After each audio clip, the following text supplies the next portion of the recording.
After d4, d5, and bishop f4, the move is c5. And when this e3 move, knight c6, and c3 move happens, then within the same structure that I've gone through in the first and second video, now the move is queen b6. So in the variation queen to b3 that I talked about in the second video, there's so much more to talk about. One of the lines I have to go through that I didn't in the previous video was that the one after c4, queen moving back to c2, and now e5. Right, this is not a blunder, of course. So I'm gonna go through what happens after pawn takes. Well, of course, bishop f5 is the next move. Now again, this queen cannot take the bishop because of the queen will take the pawn with and then the rook will be trapped, so black will win material. So after this move, white will have to do something about the queen.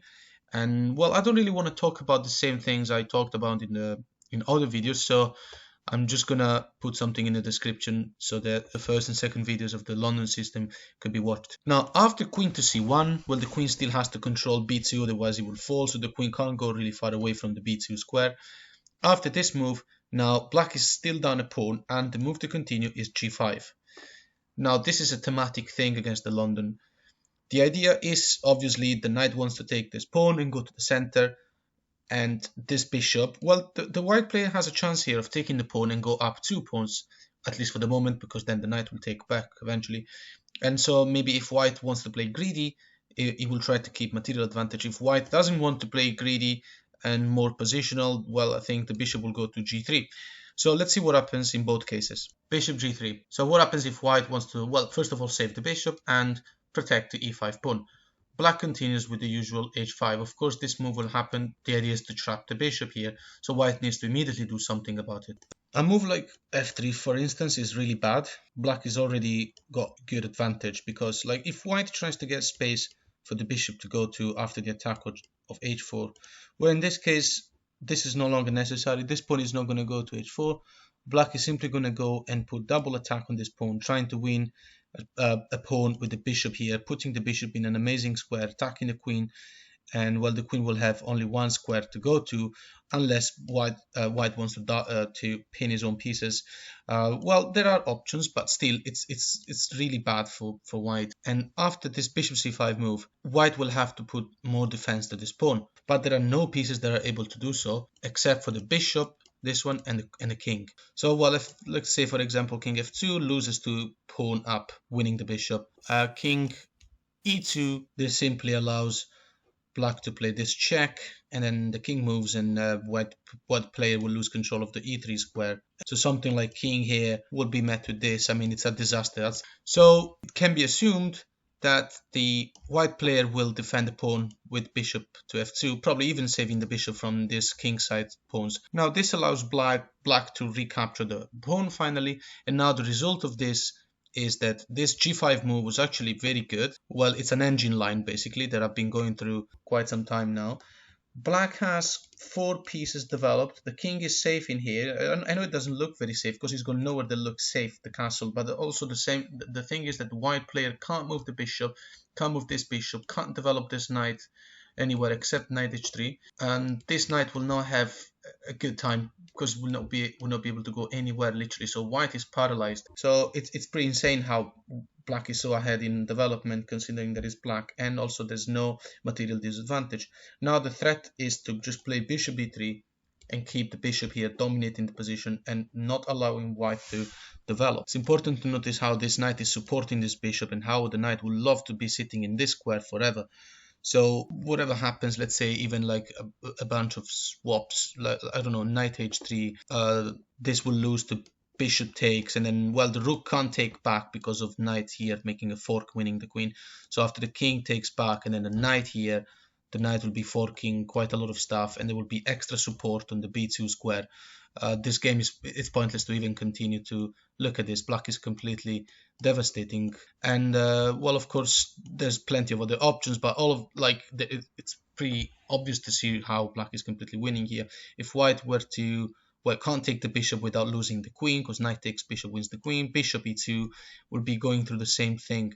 So after bishop takes back, the knight can't take back because of knight e3, and then if king were to take back, well, the knight will just be sitting here it's just very happy in here. Now these lines are going to happen as well. They do happen a lot, especially if your opponent is unprepared. The reason why I'm showing these moves is not because this line has to be memorized or anything, rather because it's important to understand some of the principles of the London system.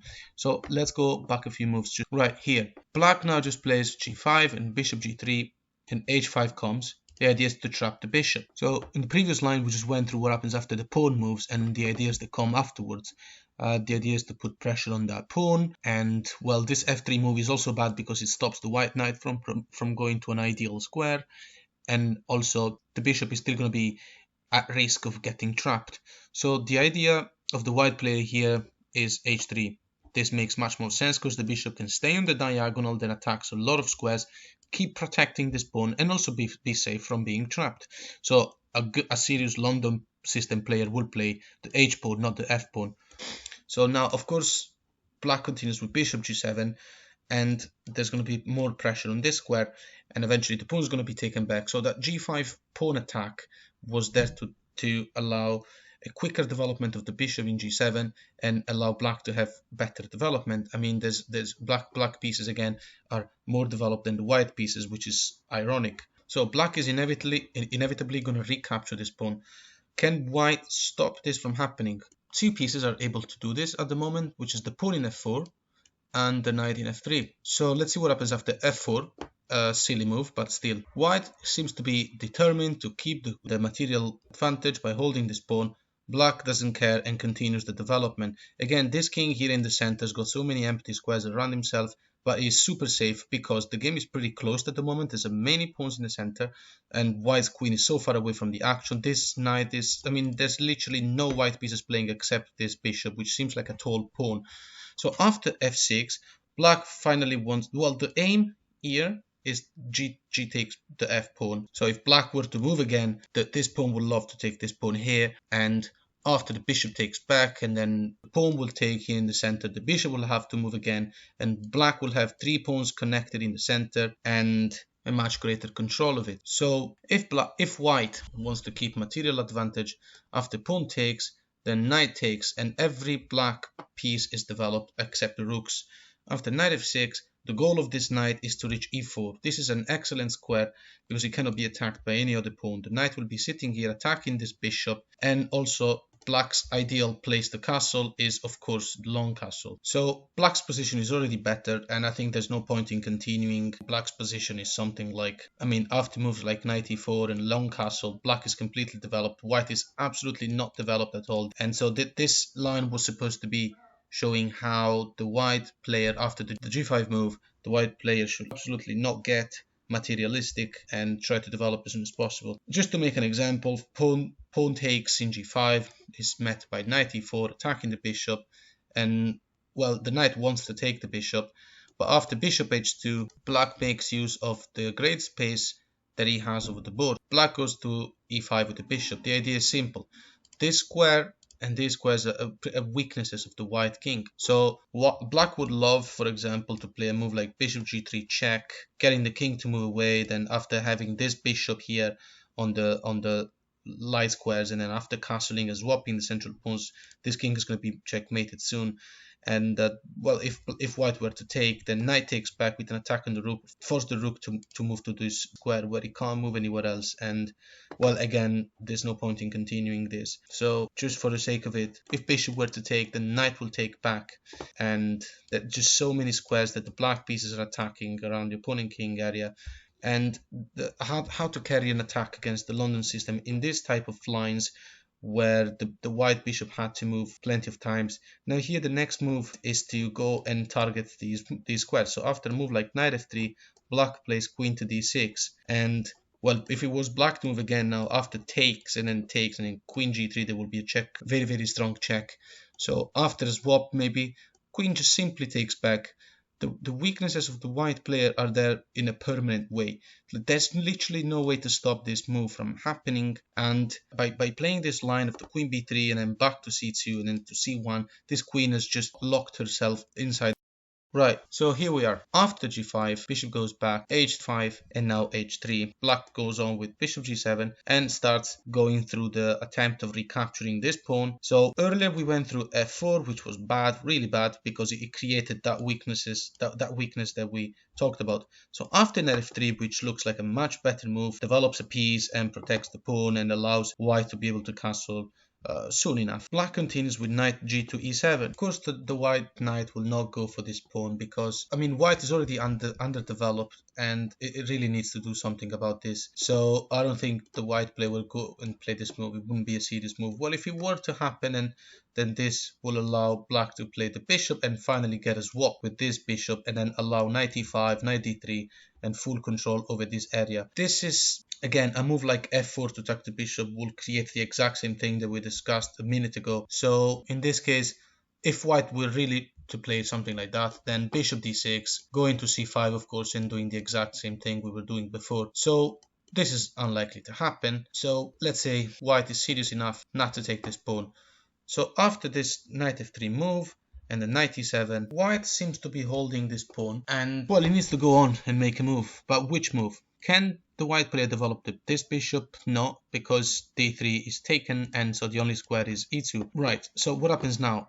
g4. This move attacks the knight and finally will allow the black bishop to take his e5 pawn. And how does white respond to that?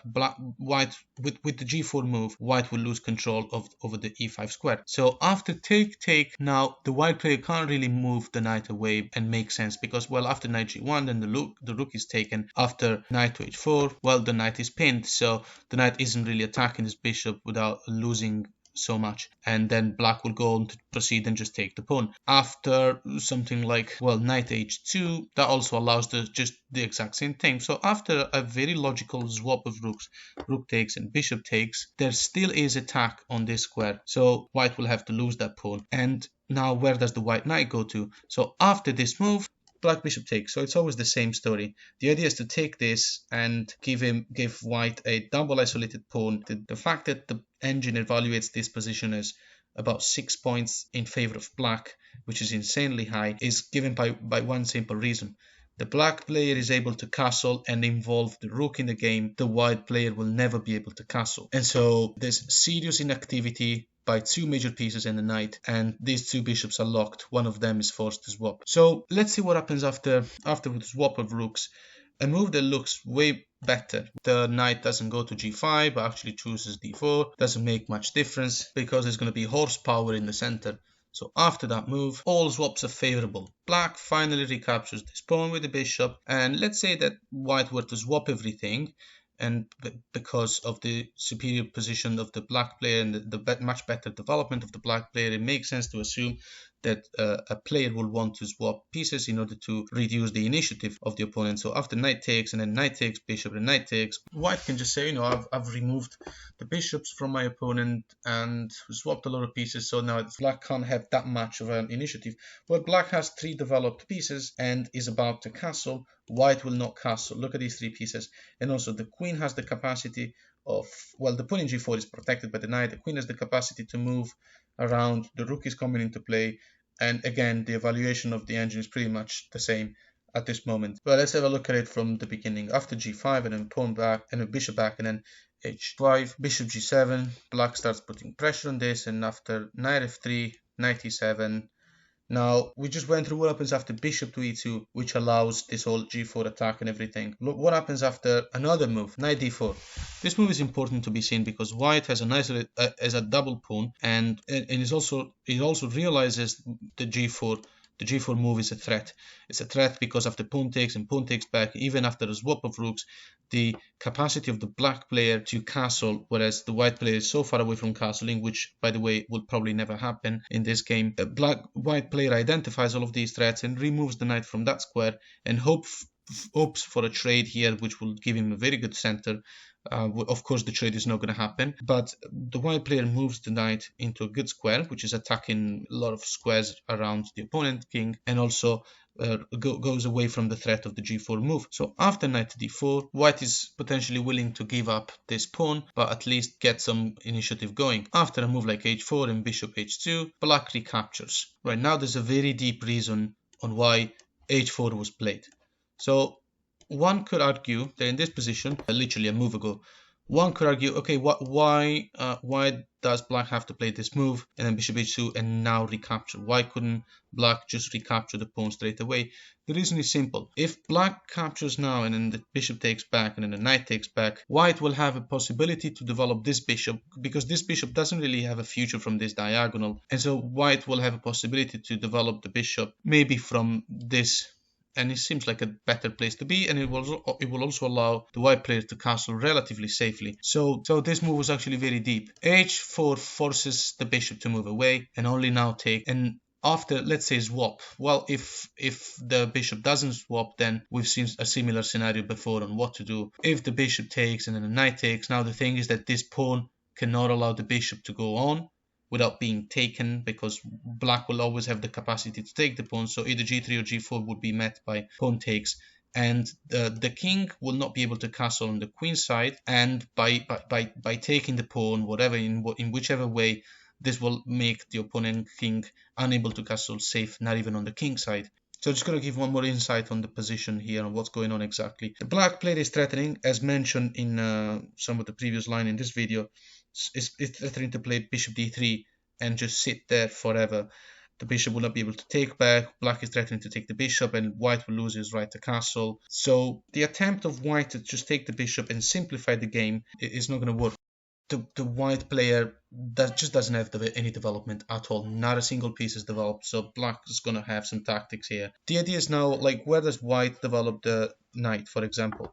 White will have to develop the knight, the queen, in order to castle. So, for example, let's say knight to a3 is met by long castle, and the goal of the black player here is simple. This knight isn't really going anywhere, except maybe c2 and d4. So, well, the plan now is black, after long castle, black plays knight to d6 and then knight to e4 and queen f6. Those are the three ideal moves. But of course, black and no player gets to play two moves in a row. But after castle, let's say white tries what? Well, can't really go to b5, and let's say after knight c2 is a very slow maneuver just to move the knight a bunch of times and to get it into a good square. Black just goes on with d6, and it goes for what we've just said, knight to e4 and so on. f3 cannot be played in order to stop knight to e4, because the black knight is able to just go back to f5, and in this case the e3 pawn will not be defended anymore, and whatever white does, the infiltration of the black pieces will be inevitable. And also, by playing this f3 move, the white player is killing his own king once for all, because he will really be not safe anywhere else. So after this knight e6 move, knight e4 is met once again by knight to e4. And now the idea is simple. Black wants to push the f5 pawn, and so let's say, for example, white develops the bishop and finally gets ready to castle. f5 comes. Whatever happens now, these two rooks would be really strong. The position for black is much better here, something around -3 according to evaluation. And if white were to take this pawn, this will fall for the same pattern, queen f6, and again the pressure applied by this knight in here will be deadly. And if white castles, black goes on to swap the pawns and win the game, because of a simple reason, that his rooks are developed, white rooks are not. And so g4 is the move here. And yeah, I'm going to stop it right there. So earlier we've gone through what happens after knight a3 and the plan to continue. White can play, though, oops, forgotten castle. So, well, knight d2, and black continues well with the usual castle. And now this knight seems that it could just stay there in d2, controlling e4, stopping the whole maneuver of the knight. The thing is that this implies the knight just staying there. And well, how does white continue now? Now, let's say that white wants the castle, of course, and a move like bishop e2 now would be punished in another way, which is knight to g3, attacking the rook, forcing white to take, and now there's a million threats after queen here, threatening this move to win the queen, and threatening just pawn takes and then queen and then rooks coming as well. There's no need to analyze this because the position is completely lost for white, but depending on what white does, black can just choose how to continue. So this knight d2 move, what punished the white player is basically, well, the position is lost already. And the thing is, after knight d2, the knight is just forced to stay in d2 to control the square. So after castling, well, white doesn't have to go to a move like bishop e2. We've seen the reason why in the earlier in the previous line. And white can play something else, like queen to c2 with the idea of castling maybe and finding some peace. But this again is punished, and this position proves how the importance of development and how it allows tactics, because your pieces enjoy greater freedom. Knight e3 is happening now, it's attacking the queen, and after pawn takes, queen takes, what does white do? A move like bishop here is punished by check, bishop is pained, the queen doesn't want to be taken, and king moves is met by a fork, and then king here is met by checkmate.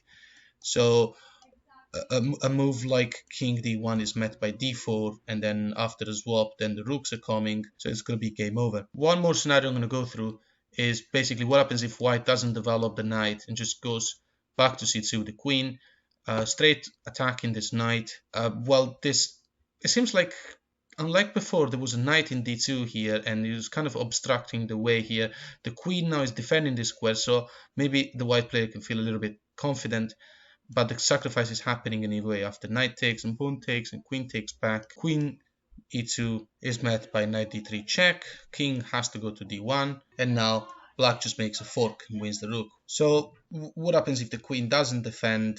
After the check, king d1 is played, then long castle with the goal of playing d4, and well, this is going to be completely over. And well, let's say for example queen d2 desperately looking for a swap is followed by queen to b6, and same thing is happening, d4. The position of the white player is completely lost simply because he was unprepared against the g5 move.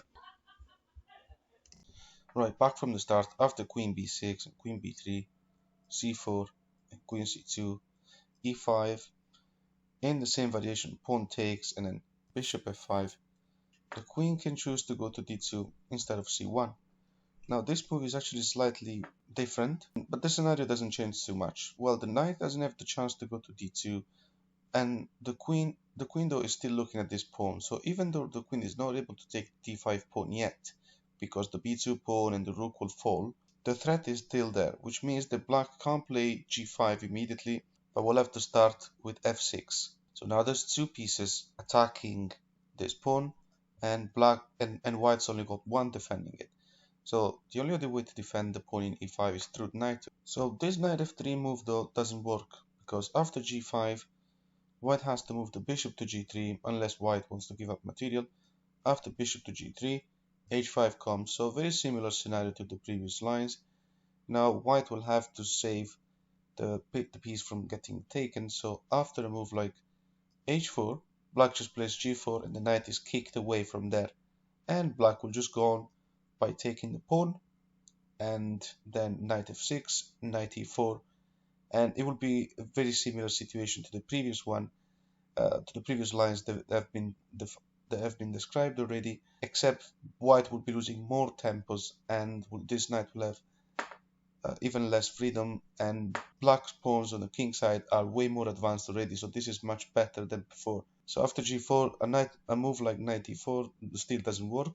The knight can even be traded here, and well, queen takes here will be followed by queen b2. So after pawn taking here, black's position is much better after bishop h6. Now the queen can't move to the light square here, but rather, well, after queen d1 there's queen b2. After queen to e2 there's bishop d3, so the queen is forced there.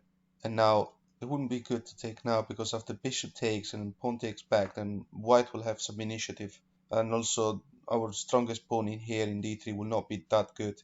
So black will have to first of all swap bishops, and now rook takes back, queen can happily take the pawn. There are no counterplay for white right now, and a move like queen here check is followed by king f7, and this is all safe for black. Black has got like evaluation on the engine is like pretty much like -3 or something right now. Queen check, all of this is just not going to work. Knight e7, pawn up, and king can go to g6. Black king is absolutely safe, and he's got a tremendous attack going on. The queen attacking all of these squares, including the rook. So even after queen takes knight, even then rook h7, and the white queen will have to go away. She will not be able to check here. There's no other checks available. This rook is going to fall, and well, black is completely winning. So let's go back a few moves.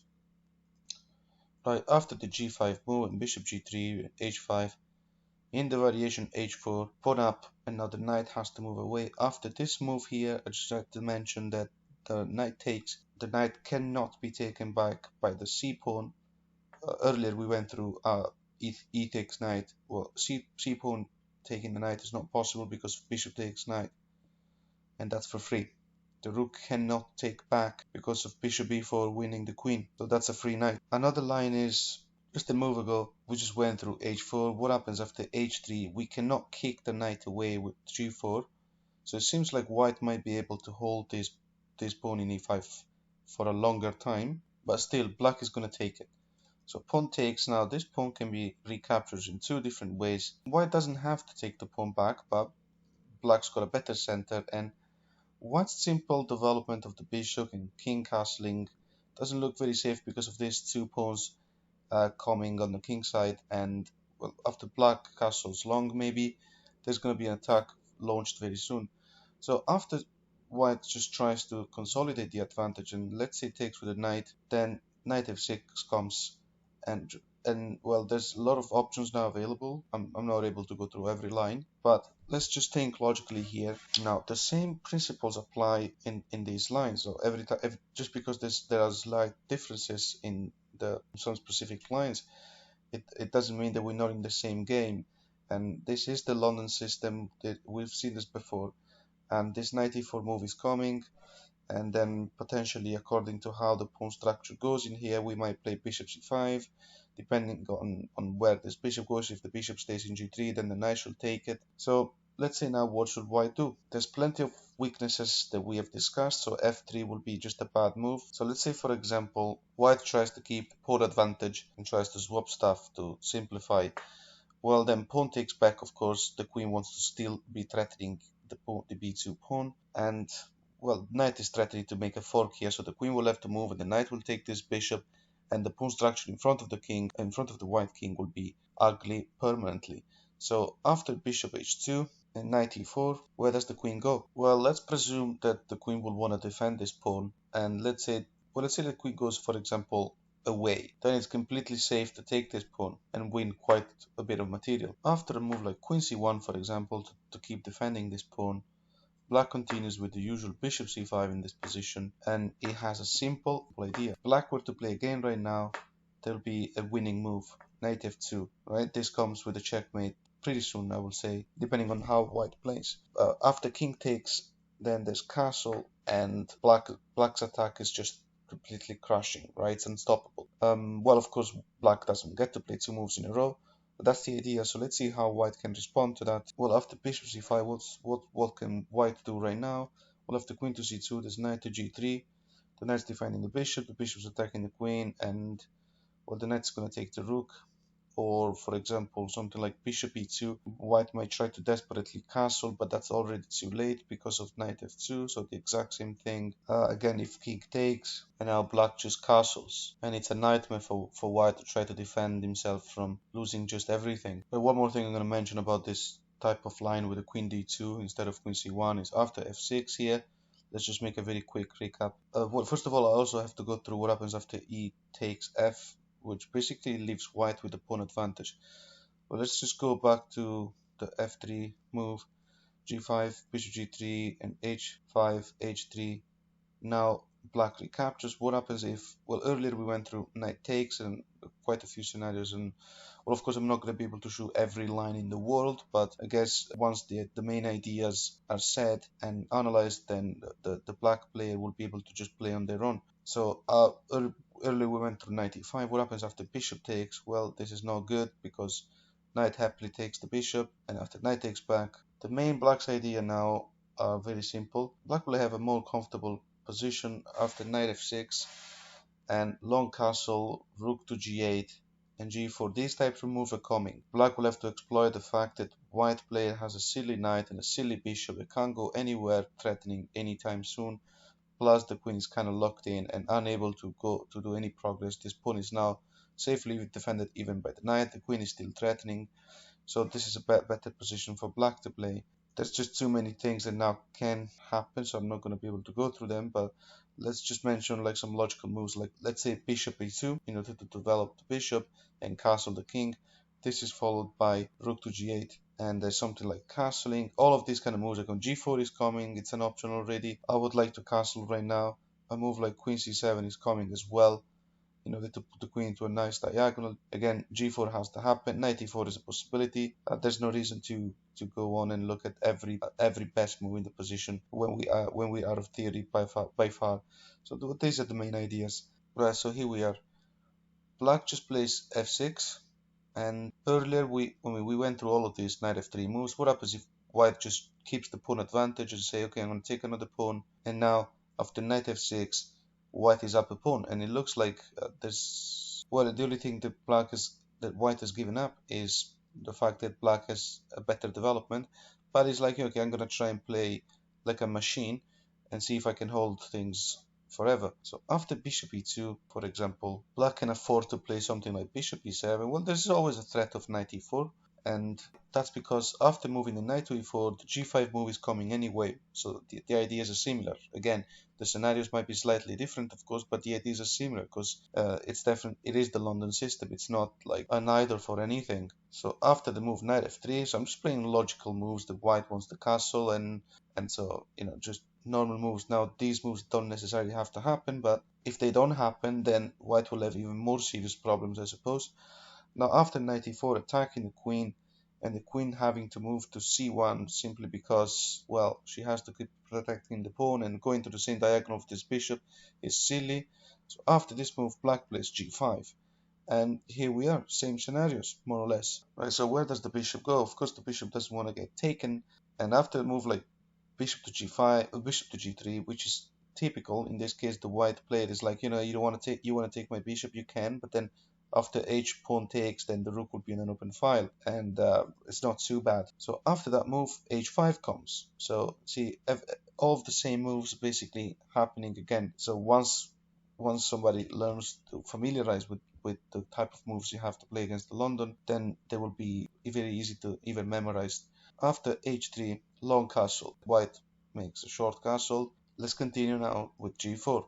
This is a typical attack. Well, the idea is to smash everything around this king. And of course, pawn takes, and pawn takes will allow black a very strong rook. And after a move like knight h4, trying to find some counter attack, maybe on this bishop, and maybe to give some freedom to this bishop. Now, black simply moves back, keeps in this unbelievable diagonal. And it seems like there's going to be less defense to the g4 square. So what happens after this pawn takes? Now knight can take in g3, and the pawn structure of our opponent is horrible. After pawn takes back, black can play bishop to g5. There's a triple pawn in here, and black's development is complete. The king is castled safely, and black is going to go through a comfortable endgame. One more example of an attack on the king side in this type of position is after g4. What happens if pawn takes and pawn takes, knight h2? This is followed by the usual type of move. So knight take, pawn takes, and then bishop c5. Again, going for the exact same thing. Look at black's position, it's amazing. One more scenario I'm going to go through is, well, after the pawn takes and knight takes, then the usual developing moves. Then after knight e4 and then queen c1, the bishop is developed, the knight is developed, black plays g5. So earlier we went through bishop g3. What happens if bishop goes to e5? Well, very similar ideas. Knight takes, of course, the knight is happy to take a bishop. And then g4 looks like a, well, the pawn in h5 wants to support that pawn and create a very similar attack to the previous ones. And it looks like a free pawn, but it's not really. So why is this not a free pawn? Well, the knight cannot take it without giving black the initiative. So rook g8 now. It's a double attack on the knight. Knight will have to move again, and the rook will be able to take in g2 with a strong attack coming. And yeah, well, excellent position. White's three pieces here are going to be there forever. Black's about to castle alongside. Well, depends. So h3 loses to h5 anyway. So what happens if the pawn is taken by the bishop? The g4 pawn is taken by the bishop. Then simply bishop takes, knight takes, and then rook g8 is coming anyway. So because h3 is followed by h5, f3 will be followed by a sacrifice. Rook takes, because after pawn takes, bishop g5. So why did I just show this line? The reason is that I kind of wanted to get connected to the previous examples and show how similar all the lines that will happen in the London system games are all similar, inevitably similar to each other. So right now, the black player sacrificed the exchange for the strong attack. How can black continue to exploit this and go on to win? There's two pieces attacking this pawn, so after a move like king e2, only possible move to defend the pawn, preventing the arrival of these angry pieces. The move to continue, very Paul Morphy type of move, is long castle. How can white continue here? Well, there's a stable idea here, which consists of bishop takes pawn, and because after queen takes, and the queen can go here and maybe take the rook. It depends on what the opponent will do, but it's supposed to be safe. Something like, let's say, rook to f1, get the rook done up at file, and bishop e3. The idea would be something like queen takes, and now queen here, and well, the knight has to move. Here it will be taken for free, and knight d2, then simply knight takes. Now the king can't take, the queen will have to take, and then something like rook e8 comes, and it's just completely over. So let's say instead of taking, let's say white plays rook to c1, then simply knight takes here and king takes here, and the game continues with d4. This is an excellent move, trying to produce a passed pawn as soon as the queen moves, and once that happened, the position of the black player is so much better. So let's say pawn takes, then queen takes, and this is to assume that white will have had to defend himself incredibly well all the way until now. It's very unlikely to happen unless you're playing with against an engine. Black's position is better because his pieces are more threatening, and he's got a majority of pawns against this minority, whereas by the other side there's a double pawn, so it's way less threatening. There's a move like check here, king b8, then black's move rook to f8 is almost inevitable. Black's position is much better.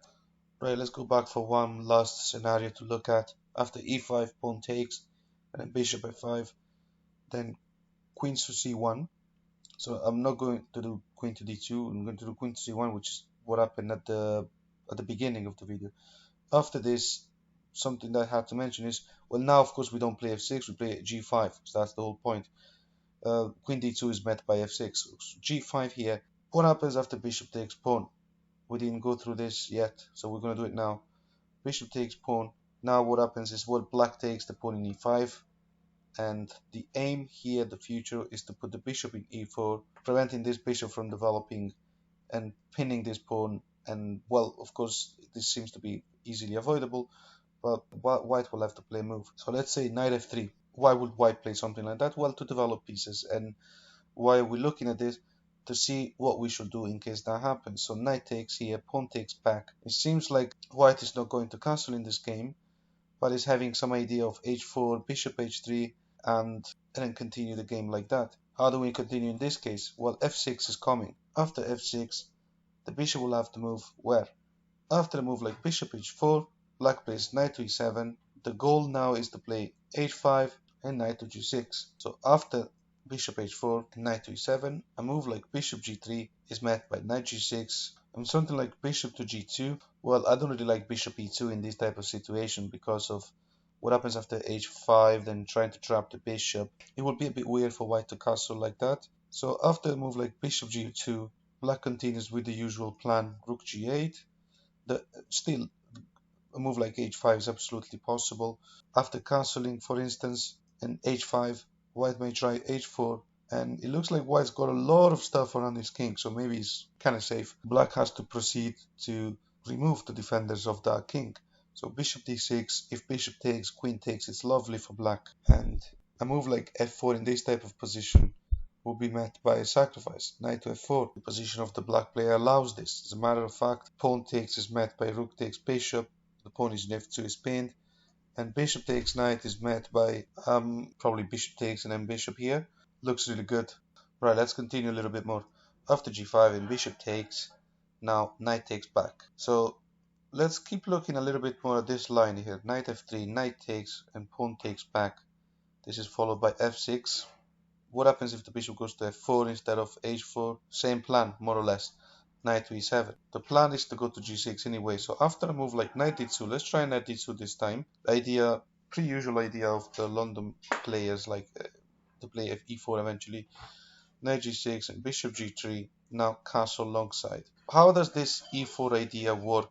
Of course, black should take into account that this double pawn here would be amazing if it were to be isolated as well. So of course taking would be really bad.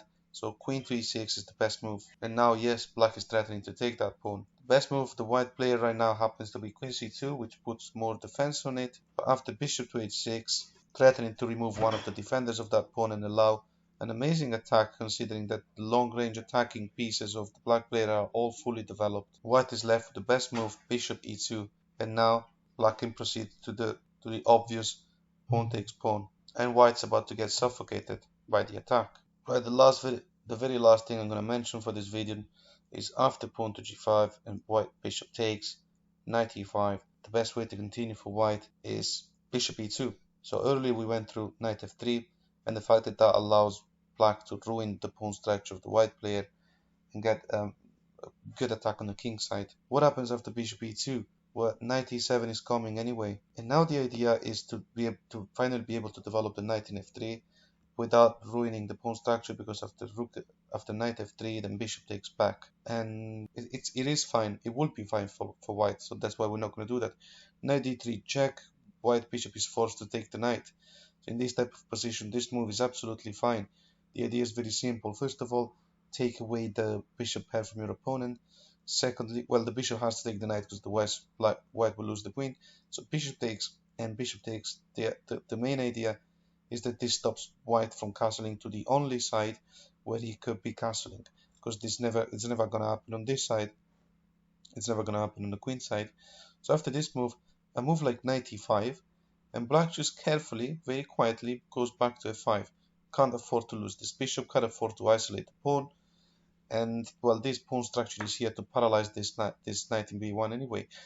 Now there's a threat of a fork in f6, pawns defended by the queen, and so to respond to the threat, white pieces will have to go back. A move like bishop f4 is followed by f6, and after knight f3, black plays the bishop back to d3 and proceeds with just many of the familiar moves that we've been going through in this video, like long castle, knight g6, and h5. All of these moves are coming.